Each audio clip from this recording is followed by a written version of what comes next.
السلام عليكم، اهلا بكم. عندنا واحد جوج المواضيع. الاول كيتعلق بالعملاق البريطاني ساوند انرجي يعلن انتاج المغرب للغاز الطبيعي رسميا مطلع 2024 وتوجهه نحو التصدير الى الاسواق العالميه.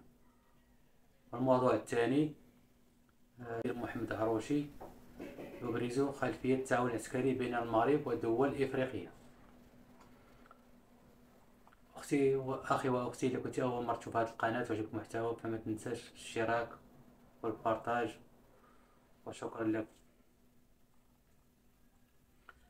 أعلنت شركة ساوث إنرجي البريطانية المكلفة بالتنقيب عن الغاز والنفط في المغرب أن أول عائدة إنتاج الغاز على مستوى حقل تندرارة ستكون في الأشهر الأولى من 2024، وهو ما سيمكن للمملكة من امتلاك احتياطات معتبرة من الغاز الطبيعي ويساعدها على تحقيق اكتفاء ذاتي قبل توجه التصدير نحو الأسواق العالمية.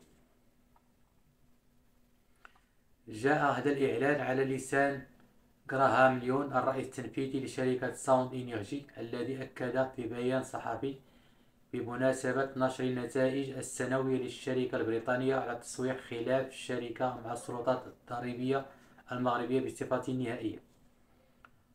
وأوضح مدير الشركة البريطانية التي تعمل بشكل وثيق مع المكتب الوطني للكهرباء والماء الصحي للشرب ليونه لتنفيذ هذه العملية أن ساوند إنرجي تتوقع تحقيق إيراداتها الأولى في أوائل عام 2024، وذلك بعدما خضعت لتعديل الضريبي فيما يتعلق بالضرائب والرسوم لفترة ما بين 2016 و 2018.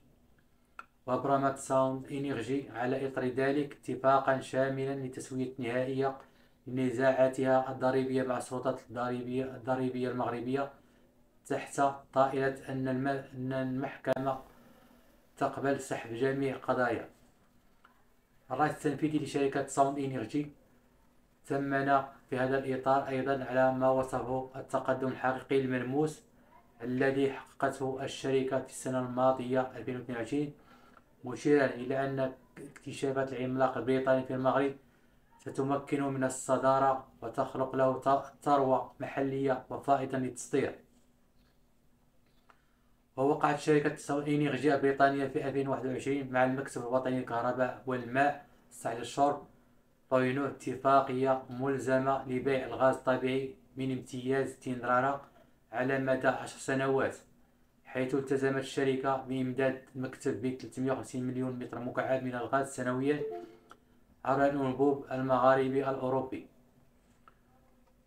قد وقعت في أبريل من نفس السنة 2021 اتفاقية أخرى مع أفريقيا غاز يتعهد من خلال العملاق البريطاني بتسليم ما لا يقل عن 100 مليون متر مكعب من الغاز الطبيعي المسال كل عام إلى شركة أكوا لمدة 10 سنوات. وأعلنت الشركة في وقت سابق أن شركاء مشروع تندرارة المشترك قد دخلوا في اتفاقية بيع وشراء ملزمات الغاز فيما يتعلق بتطوير المرحلة الثانية من الامتياز مع المكتب الوطني للكهرباء والماء الصالح للشرب. وتنص الاتفاقية على التزام شركاء المشروع بصفة مشروطة بتسليم الغاز من امتياز حقل تندرارة إلى أنبوب الغاز المغاربي الأوروبي بحجم تعاقدي سنوي يصل إلى 350 مليون متر مكعب من الغاز الطبيعي سنويا لمدة 10 سنوات. وسوف استغلال غاز تندرارة الحصول على جزء من حاجيته لتشغيل محطة الطاقة الحرارية لعين بني مطهر وتهدرت، فيما قد يكون الميناء الناظور غرب المتوسط محطة لاستقبال وتخزين الغاز المسال المستورد مستقبلا، يتم من خلاله إعداده إلى حالته الغازية قبل نقله إلى المناطق الصناعية ومحطة إنتاج الكهرباء. وكانت ليلى بن علي وزيرة الانتقال الطاقي والتنمية المستدامة قد أعلنت في وقت سابق قيام شركة ساوند إنرجي بحفر آبار استكشافية اعتمادا على أشغال مسح ومعالجة واستقراء بيانات الاهتزازات الثلاثية الأبعاد. وأشارت المسؤولة الحكومية إلى أن 2 منها تبين وجود غاز طبيعي بهما، وبناء على هذه النتائج قد وصفتها المشجعة ثم منح امتياز استغلال تندرارا في أوت 2018 لتطوير ممكن الغاز، مشيرة إلى أن انطلاق التنقيب في حقل تندرارا سينطلق عبر مرحلتين. الأولى تعتمد على تنفيذ مشروع صغير للغاز الطبيعي المسال، بينما في المرحلة الثانية سيتم تزويد المكتب الوطني للكهرباء والماء الصحي للشرب بالغاز عبر خط أنابيب المغرب العربي أوروبا، بعد إنجاز مشروع خط أنبوب طوله 120 كيلومتر يربط بين الحقل وخط أنبوب المغرب العربي أوروبا. وسيخول استغلال غاز تندرارا الحصول على جزء من حاجيته لتشغيل محطتي الطاقة الحرارية لعين مالي مطهر وتهدرت، فيما قد يكون من الناظور غرب المتوسط محطة لاستقبال وتخزين الغاز المسال المستورد مستقبلا، ليتم من خلاله إعادته إلى حالته الغازية قبل نقله إلى المناطق الصناعية ومحطات إنتاج الكهرباء للوطن. في موضوع آخر، أكد السفير الممثل الدائم للمملكة لدى الاتحاد الإفريقي واللجنة الاقتصادية الإفريقية محمد عروشي الجمعة بأديس أبابا أن التعاون العسكري بين المغرب والدول الإفريقية يندرج في إطار الرؤية التضامنية والتقليدية للمغرب تحت القيادة المستنيرة لصاحب الجلالة الملك محمد السادس نصره الله، بهدف الوقاية من النزاعات والحفاظ على السلم والاستقرار في القارة الإفريقية. وأكد السفير الذي يترأس الوفد المغربي المشارك في الاجتماع الوزاري العادي 15 للجنة التقنية المتخصصة في الدفاع والسلامة والأمن والاتحاد الإفريقي أن هذا التعاون يمثل أداة فعالة لتنفيذ خارطة الطريق الإفريقية الهادفة إلى إسكات البنادق العسكر من خلال تعزيز قدرات الجيوش الإفريقية وتحسين قابليتها للتشغيل البيني.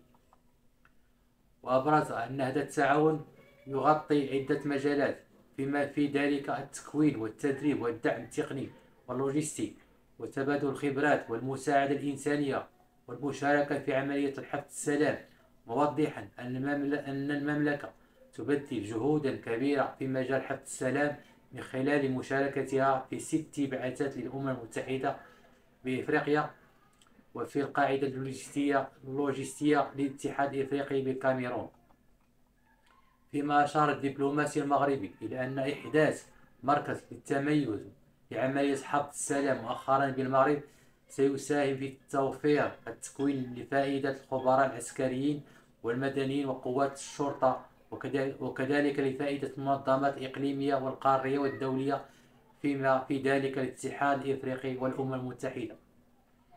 وعلى الصعيد الإنساني، أبرز عروشي أن مساهمة القوات المسلحة الملكية حاسمة في هذا الباب، حيث تمت إقامة عشرات المستشفيات الطبية والجراحية الميدانية في إفريقيا، والتي مكنت من تقديم أكثر من 600 ألف خدمة طبية.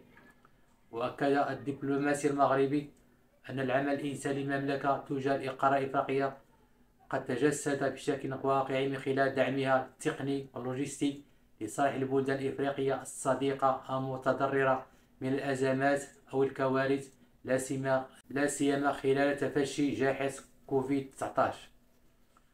وأضاف فيما يتعلق بمجال التدريب أن القوات المسلحة الملكية تشارك بشكل نشيط إلى جانب نظرائها الأفارقة في التدريبات والمناورات المشتركة. وقال إن متعاونين عسكريين مغاربة قد تم إلحاقهم بعدد من البلدان لمواكبة إحداث مدارسهم التدريبية الخاصة.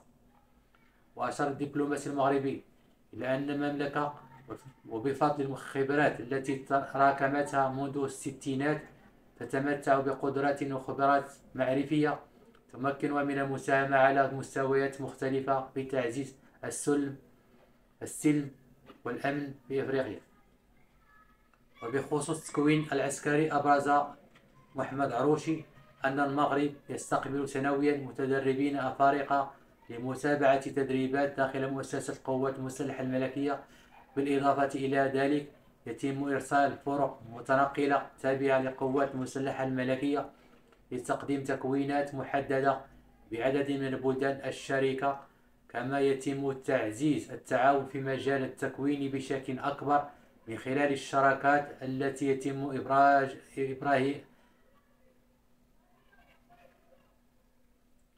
إبرامها بين مؤسسات تكوين التابعة للقوات المسلحة الملكية من قبيل الكلية الملكية للدراسات العسكرية العليا والأكاديمية الملكية العسكرية والمدارس العسكرية بالبلدان الإفريقية. إخواني أخواتي، إلى عجبكم هذا المحتوى فلا تنساوش تدعمونا باللايك والاشتراك والبارتاج، وشكرا لكم.